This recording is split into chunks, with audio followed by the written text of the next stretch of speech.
Has Sean Hannity finally seen the light on masks and social distancing? Is he ready to stop pushing Fox News propaganda, telling people to be irresponsible? Probably not. But I do have this video. Take a look. And start being the mask police. Look at Missouri, Lake of the Ozarks, packed with partygoers this holiday weekend. Look, I understand these are young people. Experts keep saying over and over they're at a much lower risk. But if they do get this, and again, there's no mask wearing here that I see, not much at all. I see no social distancing. But if they get the virus and then are in contact with older and more vulnerable Americans, that could be a disaster for others. That's why in the short period of time, it's only temporary. You can't social distance. Please wear the mask. Do it for your mom, your dad, your grandma, your grandpa. My humble advice. You don't have to listen to me. I'm not a doctor. But we also need to use some common sense. You need to be cautious, take precautions, because we don't want it to spread to vulnerable people. We've seen what happens when we do. So that is, as I will show, in comparison to some of the other chuckleheads on Fox, that is the most responsible advice I've heard.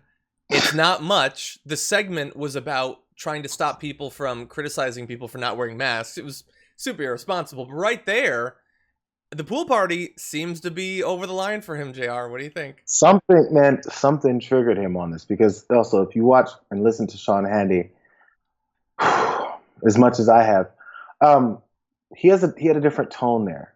So when he's talking to irresponsible people who are doing things that would potentially spread COVID further to more people in a very irresponsible way on just one day over a weekend, he kind of has an not empathetic, but almost an empathetic tone towards their point of view. Hey, you know what? I mean, I understand it's partying and you're young. I understand that, but think about it this way.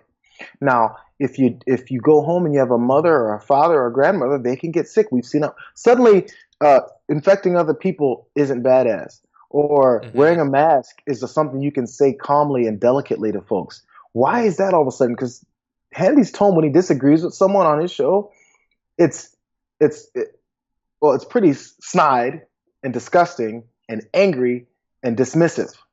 That's his tone when he's talking to people. And the Dems, and he comes up with stupid nicknames because Trump does too. He has nicknames for everybody he's talking trash about. Yeah. So he goes through his whole tirade and he's angry and he's dismissive. But now, for some reason, he's appealing to them. He wants to appeal them, because I think when people like this, there's something close to them.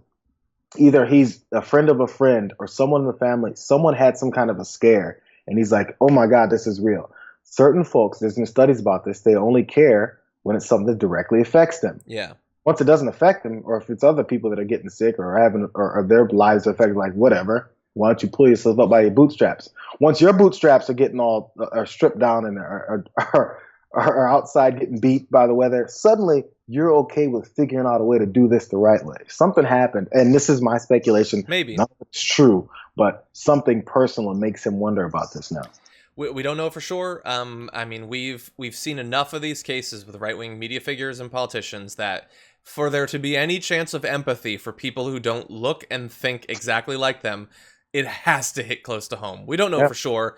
Whatever it is, maybe that'll get through to some conservatives because it's ridiculous, but millions of people watch his show. And the thing is, like we talked a month ago about the study showing that initially, if you just compare the audience of Sean Hannity and Tucker Carlson appeared to be taking it more seriously, and so you're more likely to die if you watch his show. I had an interview with one of the authors of that study.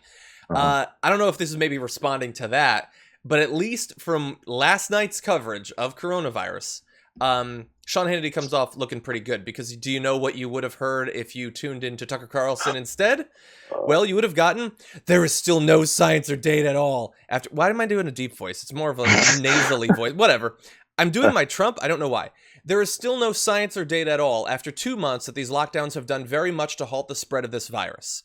He goes on and on. Many shows now. There's no reason to believe that stopping people from congregating on the Matterhorn at Disney helped to stop the spread. He really thinks that. It's 100% false. You can literally look at the 2-week fall off in cases after states started social distancing. It's insanity.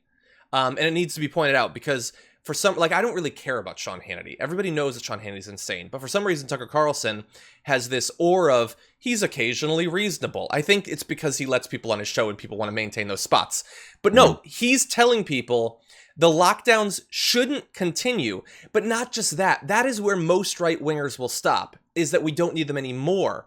He's saying we never needed them, which means that when the next wave hits or the next pandemic hits, you're going to have more and more Tucker Carlson fans saying, no, we don't need new lockdowns either, because I was told they don't do anything. And how many people will die if that becomes the way most people think about this thing? And so Sean Hannity, I don't know why he said what he said, but it is 100% more reasonable, more responsible than Tucker Carlson, who continues to try to lay the foundation for far higher death counts in future pandemics. And then, of course, you have people like Laura Ingraham are saying any state that has a lockdown shouldn't get federal aid. I don't... freaking insane. I don't know. And Sean Hannity deserves not even as much credit as we just gave him, and certainly no more. But he won Fox News last night just by saying, hey, if you're going to be like in a pool together drinking White Claw, maybe slap a mask on. Yeah, so, I mean, let's give him one day and see where he goes. Yeah. I mean, after all, he is also the guy that said we should have baseball games back and we can just eat hot dogs by pulling our mask out and eating the hot dog or whatever. It was a weird segment. Oh, I'm both happy and disappointed that I missed that. It was weird. It was very weird. But anyway, by the way, him saying there, you know what? You don't have to listen to me. I'm not a doctor. Where was that humility when you guys were pushing hydroxychloroquine? That's what I'm talking about. A couple of months. Exactly. That's what I'm talking about. When it comes to speaking to people he feels he needs to respect in order to actually convince them of something, it's that. But the name of the game is to offend and draw lines in the sand and create sides of division. That's all he's there to do. I tried to give him some credit, but it's very difficult to do that because he's the worst. Not the worst, but he's bad.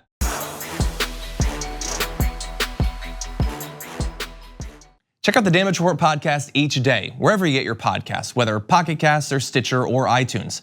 You can join me as I give you the news and stories you want, with a range of co-hosts and interview guests jumping in on the fun each day. Again, that's the Damage Report, wherever you get your podcasts. And if you get them at iTunes, don't forget to rate and review. Sometimes I'll read them live on the show.